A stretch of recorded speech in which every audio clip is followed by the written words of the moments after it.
Doctor Tofail, আপনি কি শুনতে পাচ্ছেন আমাকে? শুনতে পাচ্ছি। জি, আপনি ঘটনাটা সম্পর্কে জানেন। আমি আবারও জানতে চাই যে এরকম যদি দ্বন্দ্বের অবস্থা হয় জনপ্রতিনিধি এবং প্রশাসনের মধ্যে, তাহলে পরিণতি কি হতে পারে?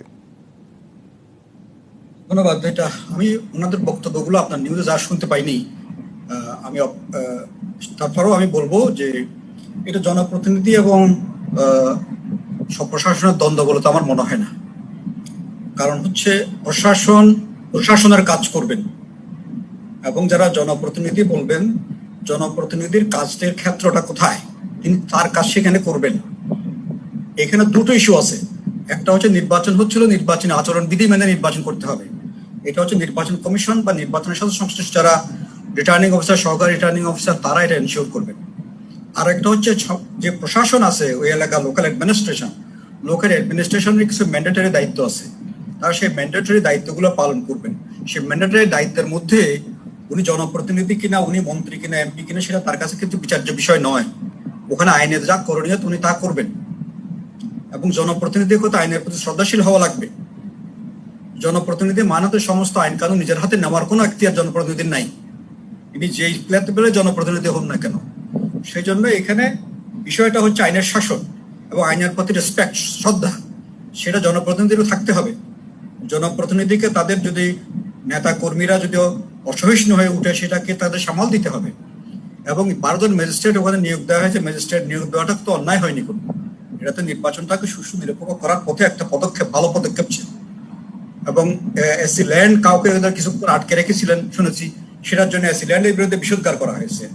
ইউএনও একজন নারী ইউএনও আছেন ওখানে, অর্থাৎ নারী বলেই কি তারা একটু বেশি চড়াও হয়ে গেছেন? কিন্তু উনি তো ওনার দায়িত্ব আমার মনে হয় সঠিকভাবে পালন করেছেন এবং উনি তার উপরস্থ জেলা প্রশাসককে জানিয়েছেন, জেলা প্রশাসক সরকারকেও অবহিত করেছে এবং সবগুলো জিনিসই কিন্তু নিয়মসিদ্ধভাবে হয়েছে বলে আমার মনে হয়। এবং নির্বাচন কমিশন তাদের দায়িত্ব পালন করবেন।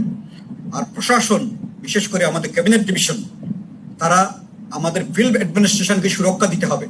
ফিল্ড অ্যাডমিনিস্ট্রেশন যাতে আইন অনুযায়ী কাজ করতে পারে, সেই সুরক্ষা তাদেরকে দিতে হবে।